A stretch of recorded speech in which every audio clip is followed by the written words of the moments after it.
کہتی ہے میرا بچہ یہ تو ابھی دودھ پیتا بچہ ہے، یہ معصوم بچہ ہے، اس کی کیا غلطی ہے، اس نے کیا خطا کی ہے، اسے آگ میں ڈالا جا رہا ہے۔ اللہ تعالیٰ نے اس بچے کو قوت گویائی دی، بولنے کی صلاحیت اور طاقت دی، اللہ کی طرف سے اسے بولنے کی صلاحیت ملی، بچہ بول پڑتا ہے، اے میری ماں مجھے آگ میں ڈال دینے دو، آگ میں جلا دینے دو، یہ دنیا کا عذاب آخرت کے عذاب سے بہت ہلکا ہے۔ لہذا بچے کو اس آگ میں ڈال دیا گیا، خاتون کو ڈال دیا گیا، وہ تھی ایمان والی عورت، وہ تھی صبر کرنے والی عورت، ایمان کا سودا نہیں کیا، چلنا گوارا کیا، مرنا گوارا کیا، موت کو گلے گوارا کیا، لیکن دیکھیں صبر کیسا، پہاڑ جیسا صبر، کیسا صبر ایسا ہتھیار بنایا کہ ایمان کے اندر ذرہ برابر بھی لغزش نہیں پیدا ہونے دیا۔ ایسا ایمان ہمارے خاتون کے اندر بھی پیدا ہونا چاہیے۔ بڑی سے بڑی مصیبت آ جائے، اولاد سے محروم ہو، یہ تو اللہ کی آزمائش ہو سکتی ہے، اس سے بھی بڑی اگر مصیبت آ جائے تو اس خاتمہ کی طرف کا ایمان بنائے۔ اللہ تعالیٰ ہمیں ایسا ہی ایمان بنانے کی توفیق عطا فرمائے۔ مثالی عورت کی ایک چھٹی صفت ہے کہ وہ عورت اللہ تعالیٰ سے ڈرنے والی ہو۔ اللہ جب بھی عورت کوئی گناہ کرے، جب بھی عورت کے ذہن میں برائی کا تصور ہو، جب بھی عورت کوئی غلطی کرے، جب بھی کوئی نافرمانی کرے، رب کا ڈر، رب کا خوف اس کے دل میں پیدا ہو جائے، وہ عورت مثالی عورت ہے، وہ عورت مثالی بیوی بن سکتی ہے، مثالی بیوی بن جائے گی، اور رب سے ڈرنا، رب سے جو ہے خوف کھانا اور خدا کی خشیت آپ کو جنت میں لے جائے گی۔ آپ کو میں بخاری شریف کے حوالے سے ایک واقعہ بتاتا چلوں۔ ایک آدمی جب مرنے کے قریب آیا تو زندگی سے مایوس ہو گیا، رب کا ڈر اس کے دل میں پیدا ہو گیا، کہا رب سے کیسے ملاقات کروں گا۔ اس نے گھر والے کو حکم دیا کہ جب میں مر جاؤں مجھے جلا دینا، راکھ کر دینا، میری ہڈیوں کو جلا دینا، اگر ہڈی نہیں جلے اسے پیس کر چورا بنا دینا، اور تیز ہوا کا انتظار کرنا، جب آندھی آئے طوفان چلے میری ان ہڈیوں کو چورا بنا کر ہواؤں میں، دریاؤں میں، فضاؤں میں تحلیل کر دینا، بکھیر دینا، تاکہ اللہ تعالیٰ دوبارہ مجھے پیدا نہ کر سکے۔ اللہ تو ہر چیز پہ قادر ہے، جس نے ہمیں بغیر کسی چیز کے پیدا کیا وہ دوبارہ قادر پیدا کرنے پر اور بھی آسان، یہ تو اور بھی آسان کام اللہ تعالیٰ نے دوبارہ پیدا کیا، اور اس سے پوچھا تم نے کس لیے ایسا کام کیا، کہا یا خدا تیرا ڈر میرے دل میں پیدا ہو گیا۔ اللہ تعالیٰ نے کہا جا تجھے معاف کیا۔ تو یہ ڈر سے ڈرنا عورت کے اندر پیدا ہو جائے، مرد کے اندر پیدا ہو جائے، یہ ڈر اللہ تعالیٰ سے اگر سچا ڈر پیدا ہو جائے تو ہمیں جنت میں لے جائے گا۔ اللہ تعالیٰ سے دعا کریں کہ ایسے ہی اللہ تعالیٰ سے ہم ڈرنے والے بنیں۔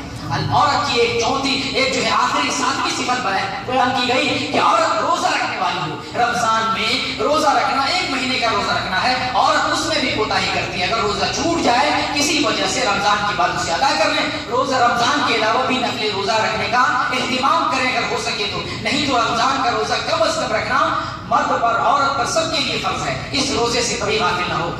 8ویں صفت ہے مثالی عورت کی کہ عورت صدقہ کرنے والی ہو۔ عورت مال اپنے لیے تو مال خرچ کروا لیتی ہے شوہر سے یا اپنا مال، لیکن دوسروں کے لیے خرچ نہیں کر پاتی، بڑی بخیل ہوتی ہے، شوہر کو بھی دینی کام نیک کام کرنے سے منع کرتی ہے۔ ایک حدیث پر پیش کرنا چاہتا ہوں، نبی پاک صلی اللہ علیہ وسلم ارشاد فرماتے ہیں کہ عورتوں تم صدقہ کرو، اس لیے کہ تمہیں سب سے زیادہ جہنم میں دیکھا گیا ہے۔ پوچھا گیا کس وجہ سے عورتیں جہنم میں ہیں، تو کہا کہ عورتیں زیادہ سے زیادہ لعنت کرتی ہیں اور شوہروں کی نافرمانی کرتی ہیں، یہی وجہ ہے کہ وہ جہنم میں زیادہ سے زیادہ ہیں۔ اس لیے عورتوں کو صدقہ کرنا چاہیے۔ عورت کی 9ویں صفت ہے اپنی شرمگاہ کی حفاظت کرے۔ یہ اے بندگان خدا یا خاتون اسلام ہے، عورتوں میں آپ کو نصیحت کرنا چاہتا ہوں، جو بھی کام ہمارے عزت پر، ہمارے آبرو پر داغ لگتا ہو، جس سے وہ تمام کام سے بچیں۔ میں آپ کو نصیحت کرتا ہوں، 5 ایسے کام ہیں جس کی وجہ سے عورت غلط کام میں واقع ہو جاتی ہے۔ میٹھی باتیں کرنا اجنبی مردوں سے، اور لچک سے بات کرنا، نرم بات کرنا، اور جو ہے بغیر اجازت کے اور ایسی جگہ کا سفر کرنا جہاں تنہائی ہو یا اجنبی مرد ہو، بغیر محرم کے سفر کرنا، یا جو ہے تنگ چست لباس لگانا، یہ ایسے اسباب ہیں جن کی وجہ سے عورتیں فتنے میں واقع ہوتی ہیں، یہاں تک کہ فحشگاری میں بھی واقع ہو جاتی ہیں۔ ہم عورتوں کو نصیحت کرتے ہیں کہ تمام فتنے کی باتوں سے بچیں تاکہ ہماری شرمگاہ محفوظ ہو۔ آپ کو میں ایک حدیث بتاؤں، بڑی قیمتی حدیث ہے، نبی پاک صلی اللہ علیہ وسلم ارشاد فرماتے ہیں جو عورت 5 وقت کی نماز پڑھ لے، جو عورت اپنے شرمگاہ کی حفاظت کر لے، جو عورت شوہر کی اطاعت کر لے، اس سے کہا جائے گا کہ تم جنت کے جس دروازے سے جانا چاہتی ہو چلی جاؤ۔ بڑی پیاری حدیث ہے، اس پر عمل کرنے کی کوشش کریں۔ قرآن کی روشنی میں مثالی عورت کی آخری صفت بتائی گئی کہ عورت ذکر کرنے والی ہو۔ عورت اس وقت کی عورت زبان پہ صرف گالیاں، زبان پہ صرف جو ہے لعنتیں، زبان پہ صرف چغلی، صرف الزامات، صرف دوسروں کے ٹوہ پہ پڑی رہتی ہیں۔ اس کے گھر میں کیا ہوا، اس کے گھر میں کیا ہوا، اس کی بیٹی کے ساتھ کیا معاملہ ہوا، اس کی شادی کیوں نہیں ہو رہی ہے، فلاں کے گھر میں ہمیشہ ٹوہ میں، داغ میں، اسی چکر میں لگی رہتی ہیں۔ جبکہ خاتون اسلام کو، جبکہ جنتی عورت کو، جبکہ مثالی ماں بہن اور مثالی بیوی کو ہونا چاہیے اس کی زبان سے اچھے الفاظ، اللہ کا ذکر اور اللہ کے کلمے جاری ہو۔ یہ قرآن کے چند اوصاف تھے۔ اگر یہ اوصاف اگر ایک عورت اپنے اندر پیدا کر لے تو وہ عورت اچھی ماں بھی بن سکتی ہے، اچھی بہن بھی بن سکتی ہے، اچھی بہو بھی بن سکتی ہے، اچھی بیوی بھی بن سکتی ہے۔ کوئی شکایت نہیں ہوگی، نہ زمانے کی، نہ شوہر کی، نہ رسول اللہ کی، نہ اللہ کی طرف سے کوئی شکایت نہیں ہوگی۔ جہاں یہ صفات عورتوں کے لیے تھے، اسی سے ملتے جلتے صفات مردوں کے لیے بھی۔ اگر مرد حضرات بھی ایسی صفات اپنے اندر پیدا کر لیں تو وہ بھی مثالی شوہر، مثالی باپ، مثالی بیٹا اور مثالی مرد بن سکتا ہے۔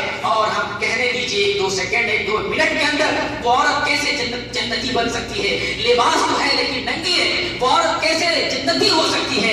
شادی شدہ ہے، مسلمان ہے لیکن شوہروں کی نافرمانی کرتی ہے۔ وہ عورت کیسے وہ جو ہے جنتی ہو سکتی ہے؟ جو دوسروں کے لیے سنورتی ہے، دوسروں کے لیے زینت اختیار کرتی ہے۔ جبکہ زینت جو ہے آپ کا چہرہ، آپ کا بدن، آپ کی خوبصورتی، آپ کی ساری نعمتیں شوہر کے لیے ہے، اس کا اظہار آپ دوسروں کے لیے کرتے ہیں۔ اس عورت کو بتایا جائے کہ جب آپ کہیں نکلتے ہیں تو سنورتے ہیں، مردوں کے لیے بازار جانے کے لیے سنورتے ہیں، مائکے جانے کے لیے سنورتے ہیں، لیکن جب قبر میں جائیں گے تو کوئی بیوٹی پارلر لے کر نہیں جائے گا۔ جب آپ قبر کی منزل کی طرف سفر کریں گے تو کوئی آپ کا چہرہ سنوارنے والا نہیں ہوگا، کوئی آپ کو لالی، کوئی آپ کے چہرے پر جو ہے پاؤڈر، کریم یا کوئی سامان لگانے والا نہ ہوگا۔ آپ کو اسی طریقے سے دفنا دیا جائے گا جو سادہ بدن ماں کے پیٹ سے نکلا تھا۔ لہٰذا یہ خوبصورتی اللہ تعالیٰ نے دی ہے تو شوہر کے لیے اس کا اظہار کریں، غیروں کے لیے، اجنبی کے لیے، اجنبی مردوں کے لیے اس کا اظہار نہ کریں اور ابھی سے تہیا کریں۔ مردوں کو بھی ہم دعوت دیتے ہیں، عورتوں کو بھی دعوت دیتے ہیں، زندگی اپنی بنائیں،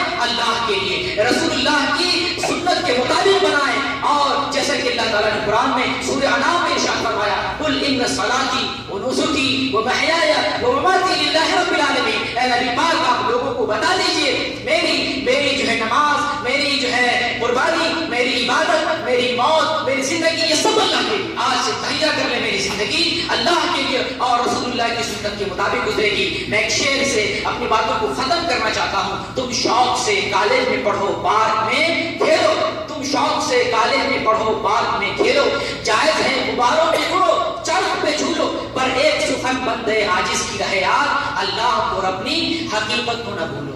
اللہ تعالیٰ سے دعا ہے ہمارے ایمان کو مضبوط کر دے اور بہنوں کی ایمان کو سلامت کر دے۔ اے اللہ دنیا میں جب تک رہیں ہم جو ہے تیرے جو ہے تجھ پر ایمان رکھیں، جب ہمارا خاتمہ ہو تو تیرے ہی ایمان پر ہمارا خاتمہ ہو۔ آمین۔ وآخر دعوانا ان الحمد للہ رب العالمین۔